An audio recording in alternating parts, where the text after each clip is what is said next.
I'd probably vote for Charles even if he trusts fascists. He himself is not one, that's clear.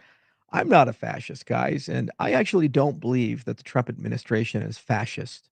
I really don't. I believe that they're a stronger administration and they talk very tough. But at the end of the day, I do believe that he's running the US government currently like it's his personal business, Trump Incorporated. And as a businessman, what he's doing is he's negotiating and trying to improve the KPIs of his business.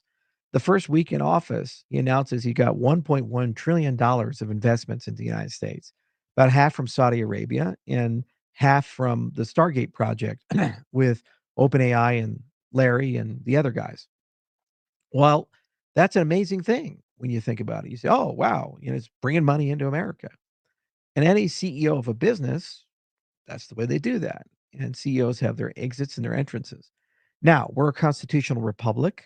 America's not a business, but it's been run for so long, not like one, that we have invited in a culture of absolute mediocrity and no service culture in the federal government.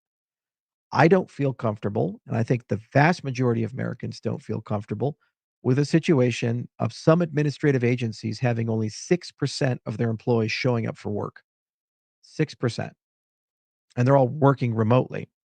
Then when you audit it, it's really hard to even know if they're watching porn or whatever. And they're telling you, well, the only remedy is to not do anything about that, but raise taxes and increase the size of government. So sometimes you need somebody to come in and reevaluate the geopolitics, be a rough hand, kick the crap out of the government, cut it, and start over and reevaluate those relationships. It's not permanent. It's uncomfortable as hell. It's scary. And a lot of plates are broken along the way. You don't respond to that by saying, well, the only reason this person's doing that is because this person's an evil dictator and his sole goal is to commit genocide and murder millions of people and do all these things. Just literally, that's what they're saying. He's Hitler or Mussolini. And it's just so far out there. I've met Ivanka Trump. I've met Jared Kushner. I've met a lot of people. Don Jr. flew on our Black Hawk. And they're not these people. They really aren't. They just have an opinion about America, which some people may disagree with. Many people do. But they feel that they're Americans and their worldview is America's being screwed.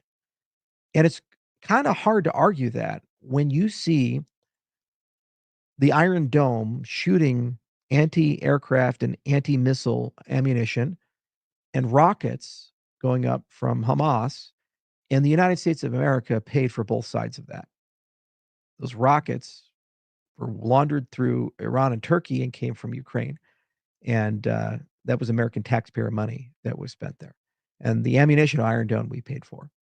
We see that as private citizens and we say, what the hell is going on? We see Afghanistan and we see after 20 years of fighting and an entire generation going to war and those people suffering, many coming back with their limbs blown off, permanent damage, which we clean up as best we can at our clinic from the TBIs and other things. In many cases, you can't fix it. We see that. And the outcome is we handed the country back to the Taliban, and China now owns Bagram Air Force Base. That's the outcome. And we say, gosh, who's accountable for that? Who gets fired for that? What's the remedy for this situation? And the people who aren't fascists are saying, shut the fuck up, get in the corner. If you complain about it, you're an alt right conspiracy theorist. We're going to deplatform you. Oh, and by the way, we're going to arrest you. I'm sorry. If you're on the left, you have to take a step back from your propaganda and acknowledge the fact that it was not Donald Trump and his regime who used the Department of Justice to prosecute Hillary Clinton. It was the Biden regime who used the Department of Justice to prosecute a former US president running for office again and who won. So obviously he was a credible candidate and get him arrested and convicted on a non crime. 34 felonies for what? Paying off a porn star, according to them. That's a misdemeanor that was upgraded to a felony. It's going to be overturned on appeal. The majority of the jury, not unanimous for the jury, voted for that. We don't we're not really sure what the crime was, and it's a federal crime because it's a US federal election, but the US Attorney's Office passed, so we had a state prosecutor who campaigned on, "I'm gonna be the guy who puts Trump in jail." And then you have to ask yourself, who's the victim? Who's the victim? Who lost money? Who was harmed? We have people in New York City who are literally setting people on fire in the subway, dousing them in fuel and setting them on fire as people watch. And that's less of a priority than prosecuting a business documents misdemeanor crime that cost millions of dollars just so that you can get a label that this person's a felon. Was that the left or the right that did that? It was the left. Is there any acknowledgement that that was wrong? Even a step further, they went after Donald Trump for classified documents. Every president in the United States, after they leave office, in my entire lifetime, your entire lifetime, and before, maintains their security clearance and has access to classified information and is given briefings on regular basis about what's going on in the world. And they continue to act as an informal apparatus of the state. Don't believe me? Look, go to YouTube and listen to the recorded phone calls of Eisenhower talking to JFK. Bush would regularly call Bill Clinton, ask him advice. And when you have a presidential library, you have millions of classified documents. And it takes decades for those documents to all work their way through and sort it all out. Mar-a-Lago is a skiff. It was built that way for 4 years. The president operated there. They made it a secure facility to store classified information. But this president, Biden, made a decision. You know what? I'm just going to screw my predecessor and kick him out. And we're going to try him for having classified documents because somehow that's an impact on national security. The person that just a blink ago we trusted with our nuclear weapons and our secrets, who this nation just reelected, who is currently the president of the United States. We're going to go after him for possessing classified information. I don't know how you can feel comfortable with that and say that that was not politically motivated. And yet people label him a fascist. But then the other side, had they won, Trump would currently be in prison. The other side, had they won, we would not have free speech. And there would be criminal investigations into Elon Musk and an unraveling of his entire business empire for the audacity of voting against them. But they're not the fascists. They're honest, amazing people. They're just honest authoritarians. So then you say, well, but he's got to be beneficent and nice and kind and not retaliatory and not do anything about any of this stuff. Yeah, okay. Just not his personality. The guy is going to come in and he's just going to break the whole wheel and rebuild the whole government. And you know what? There'll be a reset in 2028. And if you are politically on the left, look at yourself in the mirror and ask yourself, how did you get to Kamala Harris? Did you decide that? Did you even really decide Biden in 2024? And will you accept that your political party took those choices from you? You forget that I endorsed Robert Kennedy, and I endorsed Robert Kennedy before he was an independent. So I was absolutely pushing for something new and different and for us to turn the page in America. That was stolen from Robert. That was stolen from the Democrat Party. That was stolen from the American people. You talk about investigations. This is the first time in American history that we had a coup, and you all just accepted it. You all just took it and drank it out of a cup. The president of the United States, the nominee of the Democrat Party, was put in a room, and a cabal came in and told him that if he didn't abdicate and hand his nomination to someone else, they would remove him from office with the 25th Amendment. I don't care if you're a Democrat or a Republican, that is treason to overthrow a democratically elected president. And you just took it because you thought it gave you a better chance of beating the orange man. And then when Kamala, with nobody voting for her, became the major party nominee, you just took it because you thought it gave you a good chance to beat the orange man. And now you've lost to him. You see, the only reason we lost was racism and sexism and America's love of strong men and fascists and evil people. Maybe, just maybe, the majority of Americans just don't like the lawfare. Maybe, just maybe, the majority of Americans don't like that we don't seem to have rule of law in a lot of our towns. And we're letting all kinds of people just run ruckshot over us. Maybe, just maybe, we didn't like the loss in Afghanistan or these proxy wars that have now killed 1.4 million people when you look at Ukraine, for example. And they wanted to go in a different direction and they were fatigued and tired about what they've been told. Maybe we wanted a president of the United States who actually talks to the media and has press conferences. I've watched more press conferences in the last week and a half from the Oval Office from President Trump than I watched from Biden and his entire administration. And now the media is coming out of the woodworks and telling people, yeah, well, we kind of knew that he had dementia, but we just didn't want to say anything. There are plenty of great people on the left who are rising stars and they have wonderful ideas and they have a lot of integrity and they care. You are diminishing every single thing those people think and believe by accepting corruption at this scale and abuse of the institutions of the United States. You spent 4 years lecturing all of us about how no one is above the law, and none of you cared at all when Hunter Biden got a blanket pardon for 11 years for anything. He could have raped a child. Can't prosecute him. Doesn't matter what he did. He's got a blanket pardon for all of it because political persecution. So the Department of Justice is above the fray. They're objective. Don't worry about all the political persecutions we've done. But for my son, obviously it was wrong, and we just have to give him a pardon and move on. And no one is above the law. What about all the insider trading with Nancy Pelosi? No one is above the law. No one is above the law except for the ruling class. Shut the fuck up. Get in the corner. If you mention anything about it, we'll deplatform you. You listen to Mark Zuckerberg on Joe Rogan just recently talk about the censorship. The Biden administration came to him, told him to take things down that he knew were true. And when he said no, they opened up investigations into him. But no one is above the law. We have to reset. And you don't reset by calling the person in office a fascist. He's a strong leader and sometimes too strong.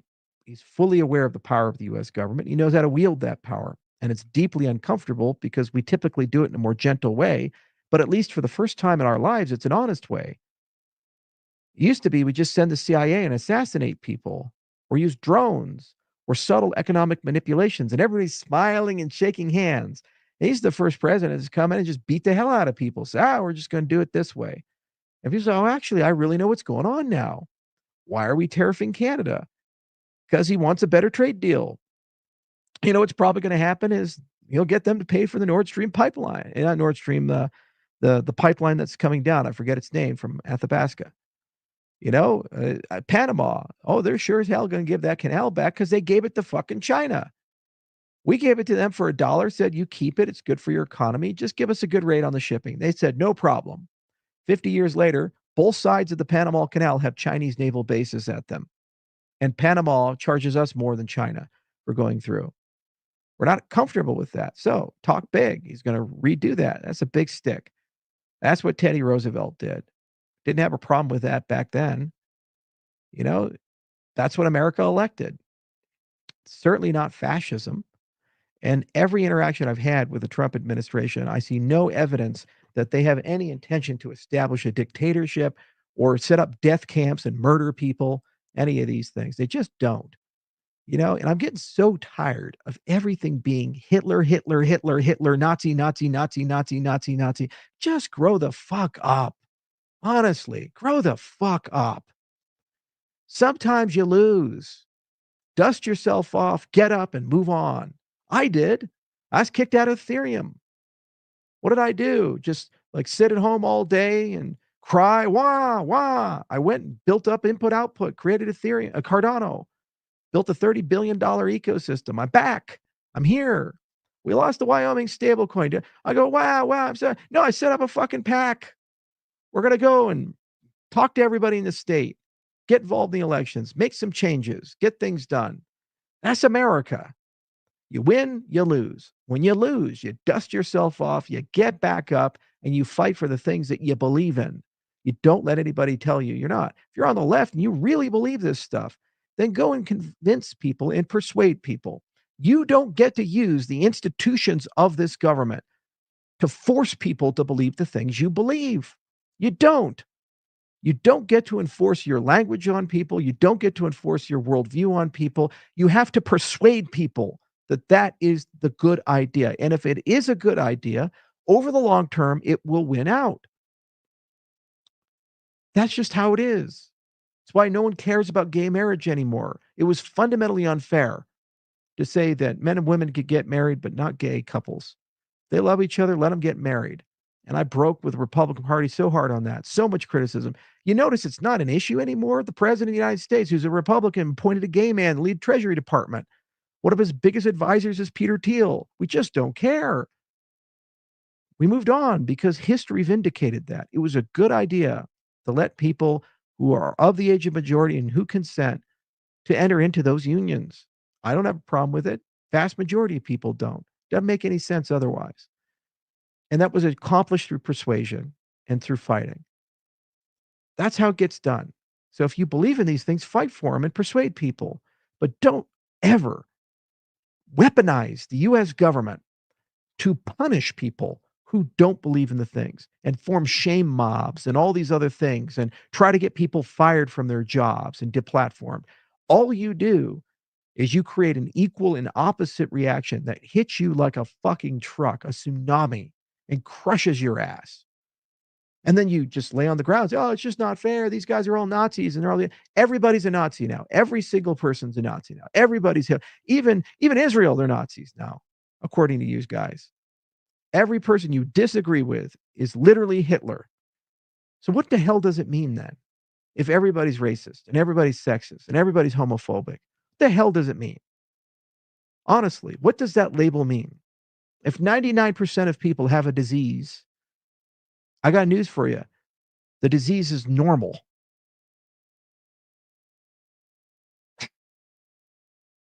You know, it's madness. We just can't keep doing this. We just can't. America can't keep doing this. We are dying inside. We're eating each other up. We're hating people. We're tearing people apart. We're not allowed to win. If somebody you don't like is in charge and they do something good for the country, it has to be bad and undone just because you hate the person. It's madness. It's so crazy. And nobody wants to join and participate. If I go meet the wrong people and take pictures with them, then instantly it's an endorsement and it means I believe everything they believe. I support everything that they believe, and I'm an evil human being and in with the Nazis or vice versa. How the fuck do we make any social progress and move forward as a nation and achieve great things if that is the standard upon which you hold the American people? That everything is political. Can't even watch goddamn football anymore. It's all political. It's always political. Everything's political. Everything's quotas. Everything's this. I just want to watch football. I just want to have a conversation with a person at a bar. I just want to look at a person and not think to myself, what group does this person belong into and what political philosophy do they subscribe to so I can't risk offending them. I just want to talk to that person and say, how's the weather and these things. And we used to be able to do that.